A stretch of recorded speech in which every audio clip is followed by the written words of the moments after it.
Em, and Lex. two imperfect six-figure business coaches, co-founders, and friends who decided to combine our superpowers to bring to market something we wish we had when we entered the world of coaching. A real, non-BS, intimate, and fun community built with integrity, intention, and a few glasses of wine. In this podcast, we get real. Real about life, business, relationships, and what it really takes to find your version of success in the world of coaching. Are you ready, Lex? I'm set, Em. Let's coach.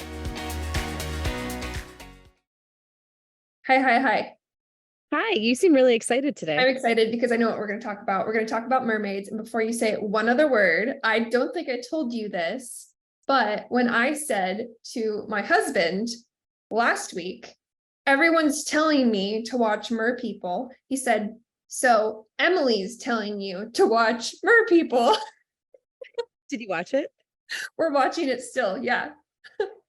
And what do you think?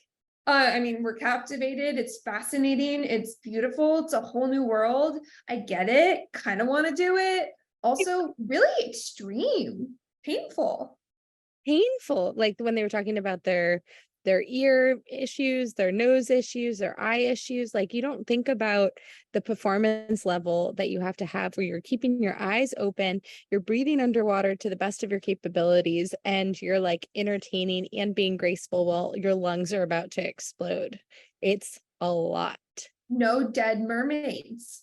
No dead mermaids. And okay, so the best part when I was watching it with Greg, he was sleeping on the floor. His back's always hurting. So he's sleeping on the floor. And every few minutes he'd go, are they serious? Is this show for real? Like he'd be asleep and then he'd come to and he'd wake up and he would comment and have some sort of commentary. Like he could not look away. But fun fact, I actually know a professional mermaid. Really? Actually, I think you do through Self-Made, right? Very self-made, and she's amazing. Shout out to Jinx.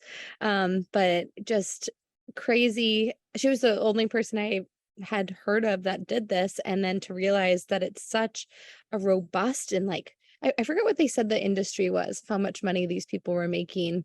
But there's conferences, there's competitions, there's clicks. There's Instagram. I want to go to Wiki Watchy now. You know, it's funny. CJ's been more into it even than me.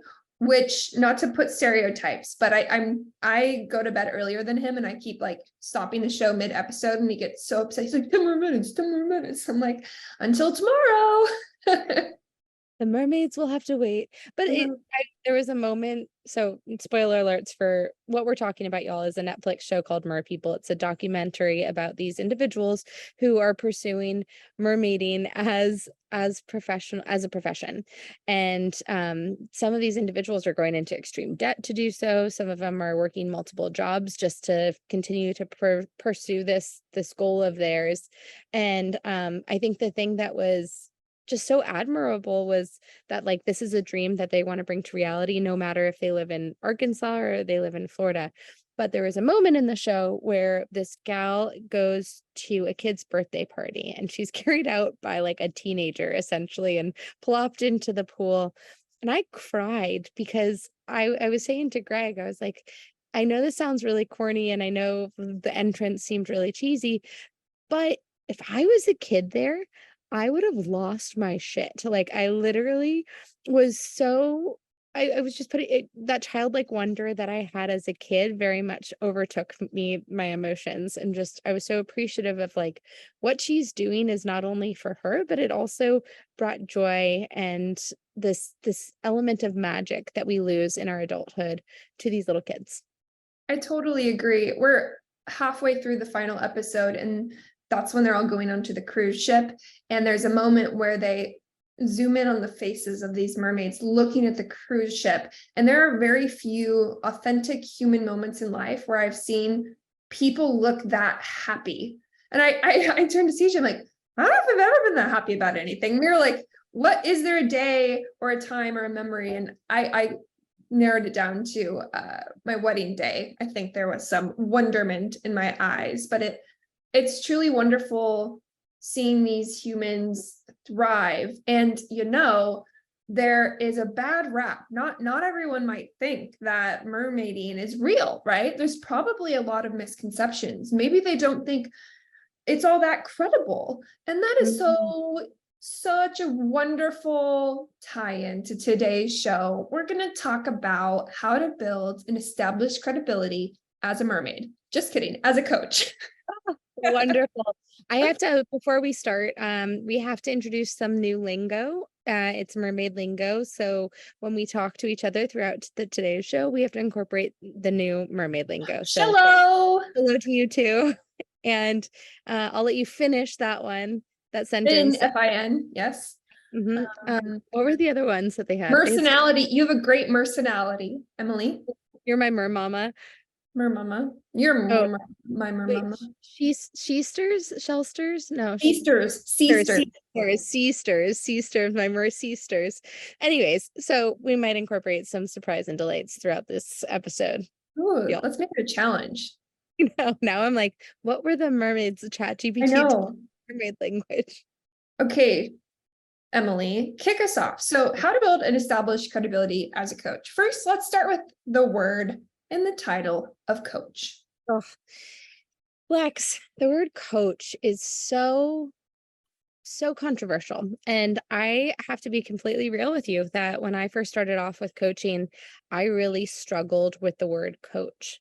I first and foremost, even backing up further, I remember hiring coaches and felt like a failure for hiring coaches. And at the time and when I hired coaches, I wasn't tagging them on social media. I felt like it was an undercover mission to hire a coach. And now I feel like the coaching industry has become a lot more mainstream, where people are celebratory by, sharing their wins and tagging their coaches. And there's a lot more celebration of who they're working with.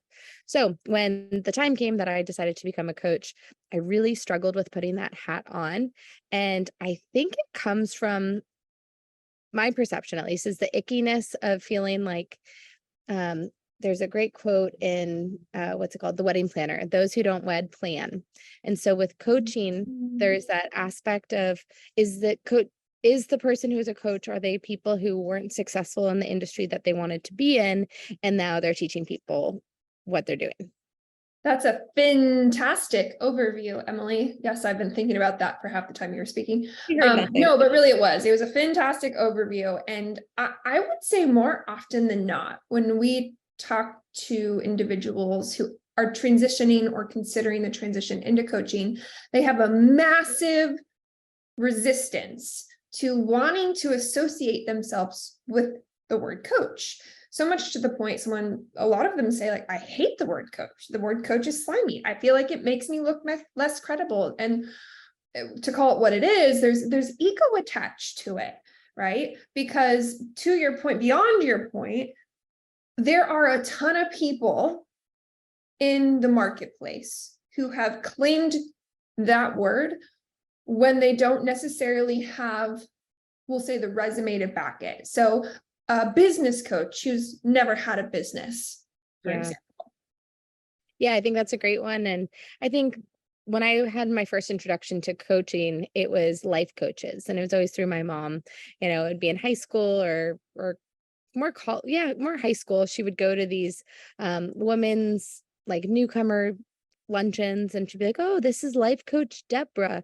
And then I'd meet Deborah, and Deborah felt like a hot mess and felt really disorganized. So in a weird way, I think my association had been with that type of stereotype of a person, when in reality that's not the case at all. And I think credibility, though, is a lot of times based on your first perception of something. So I'd actually be curious for you, when you think of the first coach that comes to your mind, do you have someone that pops into your brain?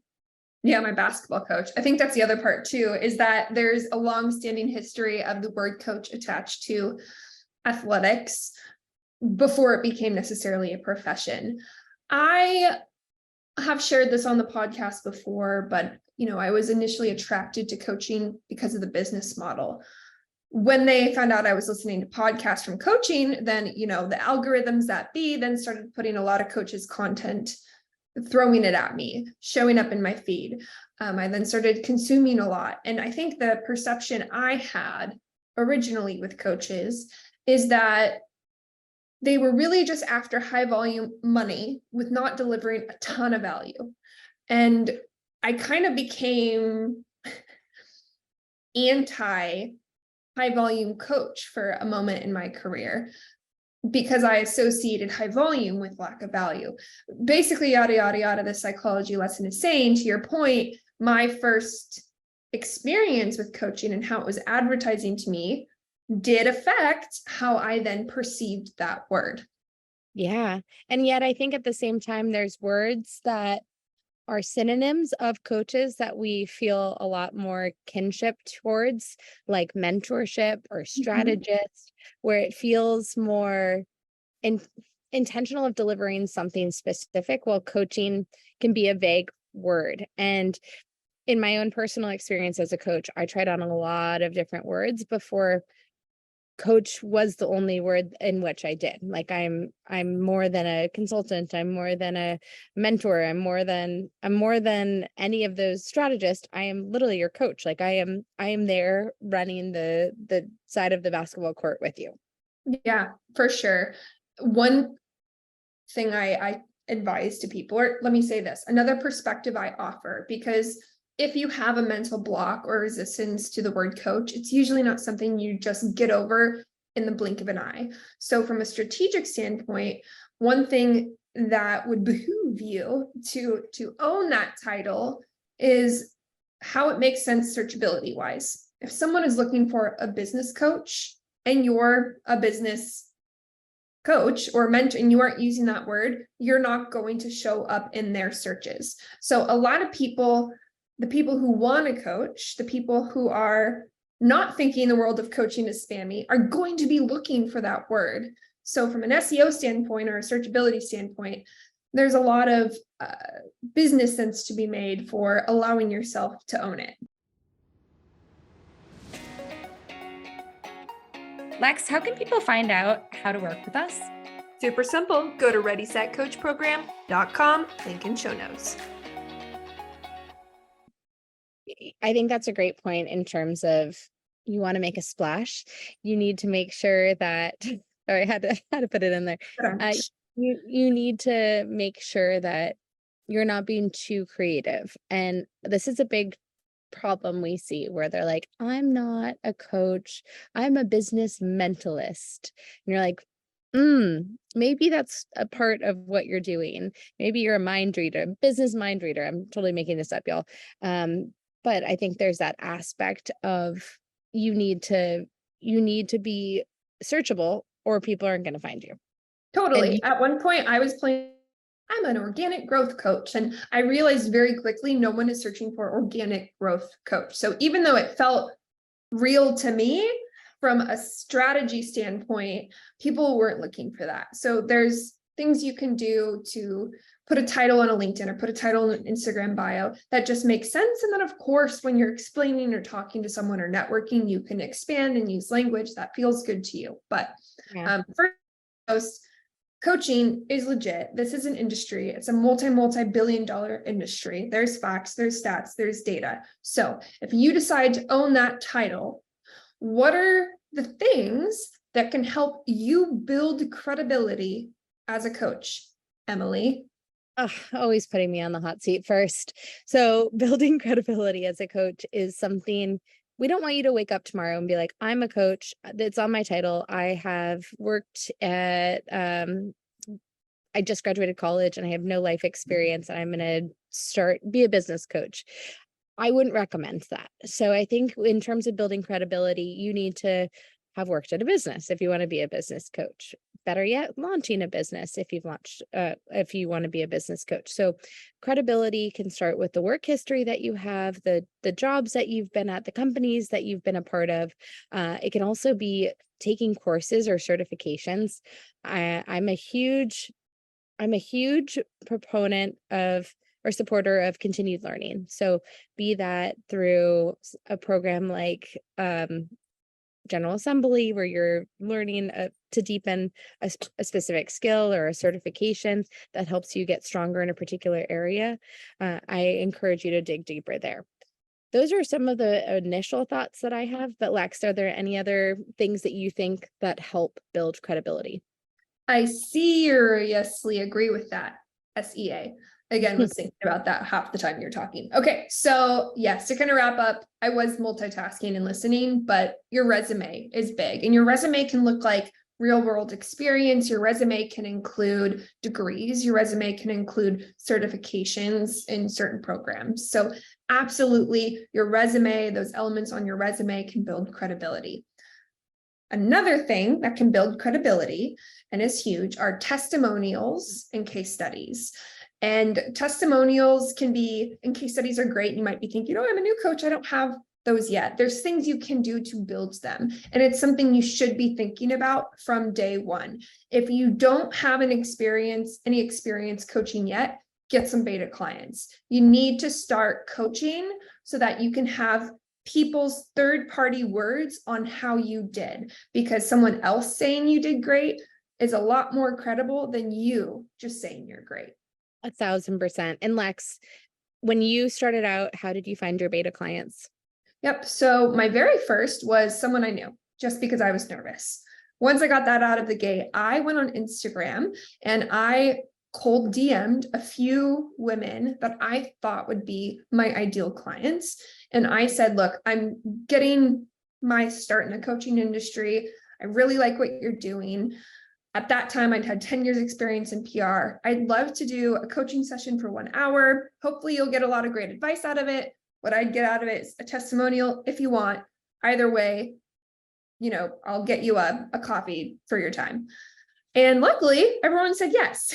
And luckily, they went really well. And I got some really phenomenal testimonials that also helped build my confidence in my ability to coach. 1,000%. And I'll also add that getting a beta client is a great way to start building referrals, not to get too ahead of ourselves, but just referrals of people that when you are interviewing or clients are interviewing to work with you and they might ask, hey, can I talk to a past client? You also have someone that you can send them to with their experience, as well as this person now is a little micro ambassador out in the world who's singing the praises of Lexie and her skills with PR. Yep. So resumes, testimonials, and case studies. What else help you build and establish credibility? Some other ones could be credible collabs. I think credible collabs could be like with a brand that is a household brand or like a cool brand or a sought after brand. Think about how often we buy as consumers, or we follow individuals on Instagram, or we engage in a particular way when a certain brand is linked to it. Like, oh my God, Taco Bell did a collaboration with this brand, I must buy the product. I really respect that product and I'm a big fan of Taco Bell. And then your husband buys you a super bright red suitcase, but that's a different story for a different day. Gets very excited. But yeah, so credible collabs. So it could be with other coaches, it could be even with brands, or it could be with your own clients. Yeah, absolutely. And another kind of spin on a credible collab could be a credible collab in way of an event. It could be with a brand. It could also be a university. Maybe you're invited to speak. So here's early on in my post-collegiate career, I was invited back to my university to speak to their PR department, or not, what are they called? The PR, kids in the PR school. The youth, the youth. Yeah. Youth. PR youth. So, in my rap sheet, that's not the right word. I can say, right, I have been invited by, or I was trusted by the University of Oregon to coach their youth, right? And there's credibility in that. Yeah, I think that's a great one.